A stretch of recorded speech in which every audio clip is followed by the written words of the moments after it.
جب مدینہ کے اندر پہنچتے ہیں تو مدینہ میں مسلمانوں کو چونکہ اطلاع ہو گئی تھی اور وہ کئی دنوں سے انتظار کر رہے تھے، صبح سے لے کر شام تک کھڑے رہتے حضور کے انتظار میں، اور پھر شام کو چلے جاتے کہ آج نہیں آئیں گے اگلے دن آئیں گے۔ لوگ رات کو پھر سفر نہیں کرتے تھے، دن کو سفر کرتے تھے، تو اگلے دن آئیں گے، پھر اگلے دن صبح کو آ جاتے، شام تک کھڑے رہتے۔ دوپہر کو بڑی دھوپ عروج کے اوپر تھی، تو انہوں نے کہا کہ چلو دوپہر کا ٹائم ہے اور قافلے ہمیشہ دوپہر کو بھی رک جاتے ہیں درخت کے نیچے سائے میں، تو اتنی گرمی میں سفر نہیں ہوتا، تو اب اس وقت نہیں آئیں گے، شام کو آئیں گے، چلو پھر آ کے کھڑے ہو جائیں گے زور کے بعد۔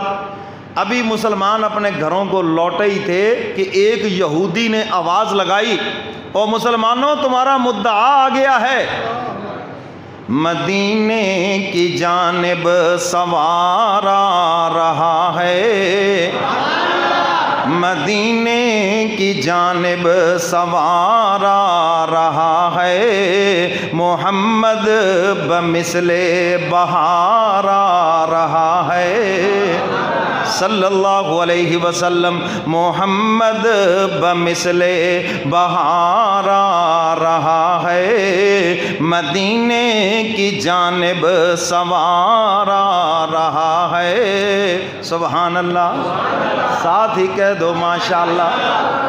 حضور علیہ الصلاۃ والسلام تشریف لائے، حضرات صحابہ کرام سب گھروں سے دوڑ کر آ گئے اور آ کر حضور کا استقبال کیا، سینے سے لگایا۔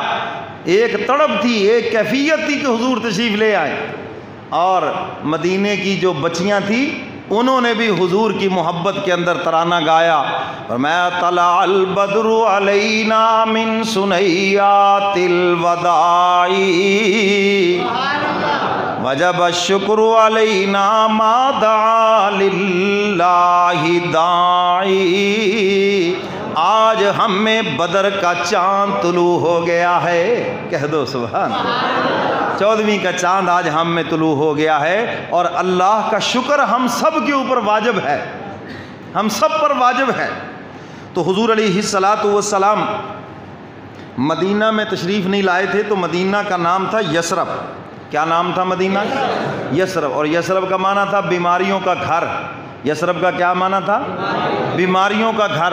تو حضور تشریف لائے مدینہ میں، تو حضور نے یہ دعا فرمائی، مولا یہ پہلے بیماریوں کا گھر تھا، کوئی اس طرف آتا نہیں تھا کہ میں بیمار نہ ہو جاؤں، اب تیرا محبوب آ گیا ہے، اب اس کو شفاؤں کا گھر بنا دے، اب اس کو کیا بنا دے؟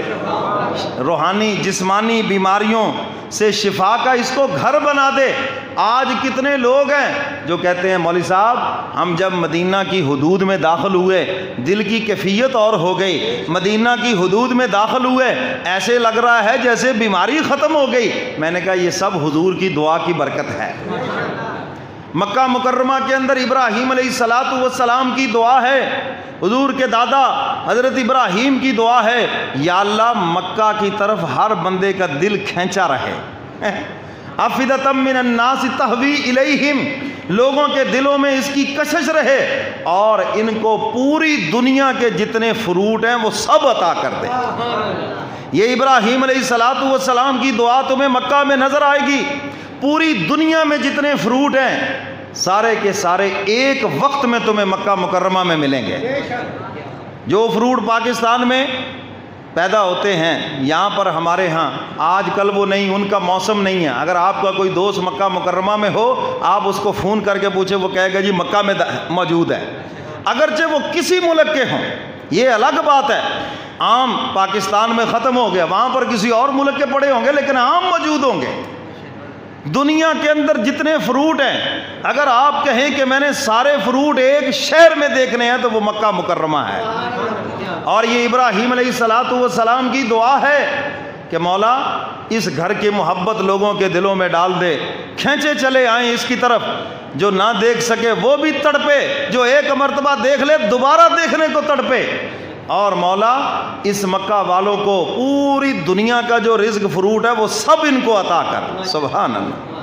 یہ ابراہیم علیہ السلام کی دعا ہے، اور مدینہ منورہ کے لیے میرے کملی والے پیغمبر کی دعا ہے۔ مولا یہ پہلے بیماریوں کا گھر تھا، جو یثرب میں داخل ہوتا بیمار ہو جاتا، حضور نے پہلے اس کا نام بدلا، یثرب سے بدل کر مدینہ منورہ رکھا، اور یہ دعا کی مولا اب جو بھی اس کی حدود میں داخل ہو اس کو جسمانی روحانی ہر بیماری سے شفا عطا فرما دی۔ ایک اللہ والے سے کسی نے پوچھا آپ ہر سال ہی چلے جاتے عمرہ کرنے، کیا بات ہے؟ تو وہ کہنے لگے ہم اپنی روحانی بیٹری چارج کروانے کے لیے جاتے ہیں۔ روحانی بیٹری چارج۔ اللہ اکبر۔ وہ کہتے چونکہ حضور کی دعا ہے تو جو ہماری روحانی بیماریاں ہیں، اور کون سی روحانی بیماریاں؟ تکبر، حسد، بغض، اناد، یہ روحانی بیماریاں۔ لوگ جادو ٹونے کو روحانی علاج سے، روحانی علاج نہیں ہے، وہ بھی جسمانی ہی ہے۔ کاروبار ہے وہ بہت اچھا، اور ایسا بزنس ہے جس میں کوئی خسارہ ہی نہیں ہے، سمجھ آئی کہ نہیں؟ اور جتنا جھوٹ بولو یہ اتنا اچھا چلتا ہے، یہ ایسا کاروبار ہے۔ تو بہرحال اصل روحانی بیماریاں یہ ہیں، تکبر، حسد، بغض، اناد، یہ ساری چیزیں، اور یہ حضور کی دعا کی برکت ہے۔ فرمایا جب بندہ وہاں پہ جاتا ہے تو حق تعالی جسمانی روحانی بیماریوں سے بندے کو شفا عطا فرماتے ہیں۔ شاعر نے خوب کہا ہے نا مدینہ کی شان میں،